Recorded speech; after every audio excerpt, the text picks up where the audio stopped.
Bible study series, Why Do I Feel Stumped After a Win? This is a very important Bible study series, and I want to walk through the scriptures with you to kind of answer the questions of what to do when you feel stumped, what to do when anxiety, depression, and things come your way. Have you felt as though sometimes it feels like everything that could go wrong is going wrong? Do you feel like anxiety in the wilderness seems to catch you at all different times of your life? Well, that's what I want to talk about with this series. This week, I really want to focus on the Old Testament story of a young man by the name of Elijah. Elijah was a prophet in the Old Testament, but before we get to Elijah, let's operate on how we get to the text that Elijah is in. 1 Kings chapter number 19, verse number 4, it simply says, Elijah literally says, Lord, let me lay down and die. Now, this, contrary to popular belief, the Bible gives us answers to everything we're dealing with, even the place of depression, anxiety, and suicidal thoughts. Here, Elijah is having a suicidal thought. Yes, I know that seems somewhat hard to believe because sometimes we feel that the people that God uses are perfect. But here we see in this text that God uses a man that is not only not perfect, but suicidal. But this is the interesting part, after a win. When we get to 1 Kings chapter 19, verse number 4, we see Elijah in a position that seems like he's been defeated by life. But if you look a chapter before this, Elijah actually had a win. How does Elijah get here then if he had a win? Because what happens in Elijah's life is what happens to a lot of us. The win is negated by the act of the enemy. What do you mean, Burrell? I was there myself. It feels like you got the job you wanted. You got the career you wanted. You graduated. You got the family. You got the house. You got the car. You got the clothes. You got the dog. You got the baby. But yet depression still creeps in. How does it creep in? How do I get in this position where it seemed like life seems to overtake me? Elijah was there too. And it was simply because the words of the enemy. Elijah in chapter number 18, if you know the text, allow me just to teach it to you a little bit. In chapter number 18, Elijah goes against the prophets of Baal. They tell him that he cannot do what God has called him to do and tells him his God cannot help him. Elijah stands strong, 10 feet down, give me dog, and he tells them that he can stand on the word that God gives him. Watch this. What was the word? God said, do the instructions that I tell you. God told him to put water around the fire and to see if it burns out. Everybody, all of them, tried to do it with the power of their God. Watch this. But it failed. Not only did it fail, but then he also attacked the prophets and slain them. Which means, watch this, the miracle is in the fact that God showed up in a place that seemed desolate and seemed like despair was around. And on the brink of this victory, on the brink of this miraculous victory, he's riding high, looking good, and then he gets word from the enemy. How many times have we been riding high, doing our best, and the enemy comes and tells us something that's contrary to what just happened? What do you mean? Ahab, who was the king at this time, had a wife by the name of Jezebel. He had a wife by the name of Jezebel, and Jezebel tells Ahab and sends a letter to Elijah and tells him, if I not be who I am, I will kill you for what you did. Watch this. This is traumatizing because in Elijah's mind, he thought he slain all the enemies. Now, when I've come from this text before, I focused a lot of times, watch this, on the fact that he had an extreme high and then he had an extreme low. But God showed me something different as relates to us with our wins. Because what happens to us is that when the enemy gets in our head, it makes us ignore the victory and look at the anxiety. What do you mean, Burrell? The anxiety, the depression is what happened in my life is negated by what the enemy tells me, what seems to be the reality of the future. Because what the enemy's job is to do is to make us forget our victories and focus on the negativity of the unknown. Come here, let me help you with what I'm saying. In his mind, he saw that God had did a victory for him, but the adversary seems more prominent than the promise that God gave him. And that's what happens to us when that depression gets us. And watch this. I'm not telling you that you're a sinner because you're depressed. I'm not telling you you're bad because you're depressed. We all have been in a place where Elijah was in this moment. He's a prayer warrior. He's a prophet. He's used by God. And yet he's still in a position where the oppression feels like it's overtaking him and suffocating him to a loss. What do you do when you're suffocated with the things around you and they outweigh the victory that you just had in God? It's very interesting what God does, because what happens to us is the wilderness, listen to me, is something that happens to us when we get in a position where we have not been able to see the success that God has placed around us. What do you mean when God has placed it around us? It simply means this. Watch this. In the text, it says that Elijah took his servant, dropped his servant off, and kept on going. What does depression do? Come here. First thing it does, it causes us to isolate ourselves. Write that down in your notes. It causes us to isolate ourselves. Why does depression cause us to isolate ourselves? This is the reason why depression causes us to isolate ourselves, is because we feel hopeless, we feel abandoned, and we feel like no one can help us out of the position that we're currently in. Watch this. But not only does it cause us to isolate ourselves, it causes us to head into the wilderness. The isolation leads us to the wilderness, and the wilderness causes us to be in a position of dangerousness. Because watch this, in the wilderness, not only is there danger, but in the wilderness, you don't know what can happen to you.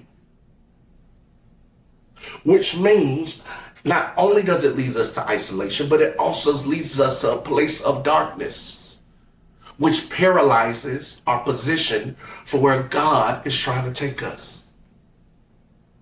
But beloved, I'm so glad in this text, God does something to help us when we are down after a win. What do you see, Burrell? I see something in the text that's very, very important. The first thing that I see, it says that he goes under a boomer tree. Goes under a tree for shade. Now, this tree is not just an ordinary tree. This tree is something that literally means and is interpreted as God's provision. What do you mean, Burrell? The tree that he's under in other areas has done something. Watch this. For the children of Israel, it helped them to create a camp around them. Helped them to create a camp around them, which means when they were in the wilderness, the same tree protected them from the hand of the enemy. Come here. Even when you are in the wilderness, even when you are in despair, God has a way of allowing protection from things that should have killed you. Okay, that's the first thing. But watch this. Another thing that this tree does is that it's a form of fire and cold. The tree branches on this tree get so hot that it creates cold, which means that this tree also can feed you. Because if you look at the text, right under it, it says the angel came and fed him hot cake. Angel was able to give him this hot food because it was isolated and warmed by this tree. But the third thing that this tree is able to do, the third thing it is it becomes a weapon for you. which means this tree has different provisions and can become whatever you need it when you need it. Where am I going with this? This is the same thing God is for us.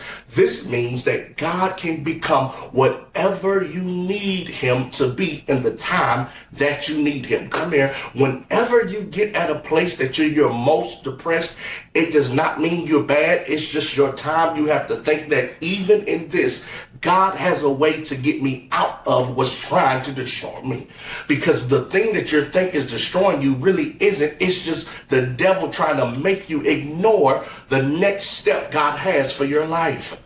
This is why it's important for us to understand that when the devil gets in our head and we feel that we have lost, even though we just came from a win, it's just the enemy trying to tell us that we can't win again. But you have to understand that not only can you win again, but you will. Burrell, that's easy for you to say because you're in a position, you're a preacher, God always does things for you, and that's not true. I was in a position where I had to let some things go, and I thought that when I let it go that things would get better, and it did not. Watch this, because in this text, what it shows me is sometimes when we have to let things go, it's God's way of answering a prayer we didn't even know we need. Where's that in the text? He literally asked and prays to God that God allows him to die. Come here. That means that he says, God, allow this thing in my life to die. Allow me to die. And God does not answer his prayer. Aren't you glad that there are times in your life where God literally ignored your prayer? Aren't you glad that there have been situations in your life where God said, I know you wanted the outcome of a detriment and end, but I am not going to allow this thing to die because I know what's best for you. Look, you thought that job was the one you needed, and God said, no, I'm not going to give you that job. I'm going to give you an idea. You thought that relationship was the relationship for you, and God said, no, that ain't the one. You got sad and he had brought something better for you. I'm telling you that you need to be thankful that the no's that God gives you just as much as the yeses that God gives you. But there's something else in this text that gives me joy. In the text, the thing I love about God is that God allows Elijah to have his moment. Come here, child of God. You have to be in a place where we are not so churchy and judgmental that when somebody goes through depression, that we tell them that they're sinful, that ain't of God, or that they go into hell because they feel a certain type of way. Because according to this text in 1 Kings chapter number 19, God does not do that. First thing God does is he allows Elijah to have his moment. We have to understand that there are times in life where God allows us to have our moment. He doesn't make us feel bad about our moment. He doesn't make us feel like we're sinners about our moment. He allows you to have your moment. That's the first thing that I see that God allows. The second thing that I see is that God allows him and provides him with something that can support him. A lot of times God sends us angels, but we ignore the angel because we want to stay in the place that we're in. Because you have to understand, God does not tell him that you should not be depressed. But at some point, we got to stand up and see the promises of God. How, Burrell, do I handle the promises of God when I'm dealing with my finances, when everything is going crazy? I got more bills than I do got money. I got more debt than I got contracts. I got a lot of stuff going on. What are you talking about? This is what this text shows me. Watch this. That God sends an angel in the time that you have to see the angel for who the angel is. This means that sometimes God's angel is a psychiatrist. God's angel is the support that you wanted to ignore when God sent you this angel in the first place. You have to go back and look at when you get depressed, look at the hand of God. If you have anxiety, if you feel stuck, look at the hand of God and the people God has placed around you to help you out of your position. But lastly, I see God does not give him something that's just talk. What do you mean, Burrell? A lot of times as Christians, what we do is we tell somebody we're praying for you. God gives Elijah something tangible that Elijah can use. Take them out to lunch. Bring them something, a blanket. You ain't even got to talk. In no part of 4 through 10 to 11 does God say a word to Elijah. And when he does, it's after Elijah has eaten. The text says, watch this, that after he eats the cake sustains him for 40 days and 40 nights. All right. I'm walking this text. I love Bible study because I really get to teach. I'm not doing all the hollering and hooping. Watch this. In this text, it says, the bread that he ate sustained him for 40 days and 40 nights. What does that mean? You have to remember the road that Elijah is going on does not mean he's out of the depression, does not mean that he has the answer. The text just says, rise up and go. Rise and go. Sometimes to get out of your funk, to get out of your sadness, you just got to rise up and go. Get your time for vulnerability, get your time to get it out. But at some point, you just got to rise up and go. And even in your rising up and go, you might not have the answer. God still might not be talking, but you just got to rise and go. Watch this and wait on God. This does not mean God is not there. It just means God's giving you time to calculate your thoughts. Sometimes God's silence is the answer. Sometimes God is allowing you to remember the word that he's giving you. He's allowing you to practice and see what is going on in my life that's causing me to come here. And listen to this, child of God. Sometimes we have to be true that even in our depression, a lot of times it's a fear of the unknown, which paralyzes our movement. And sometimes in that, you got to just get up and go. It doesn't mean you have all the answers. It doesn't mean that you're perfect, but sometimes you just got to shake it off and get back in the routine of what God has given you. And watch this. It says that it would sustain him for 40 days and 40 nights. Listen to this. To go to Mount Sinai. What's the significance of Mount Sinai?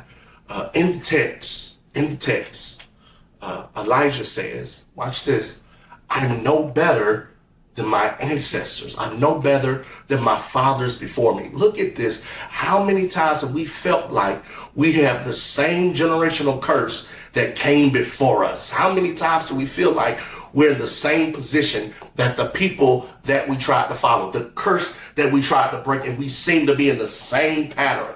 And watch this. God says you're missing what happens. Because God says, you're going to do in 40 days what it took the children of Israel to do in 40 years. Come here. That means what took them a lifetime is only going to take you a couple of days.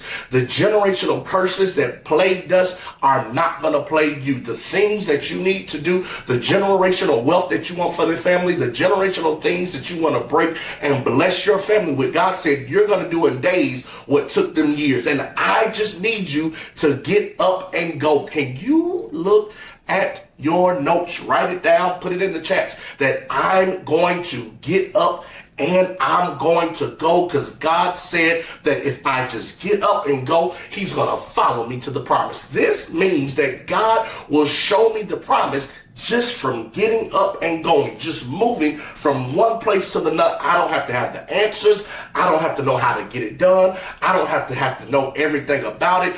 I just need to get up and go. And God will provide me the steps, just like a GPS. Every step I take, God will ride with me, guide me, let me get there. Watch this, because I'm breaking the curse that cursed my people.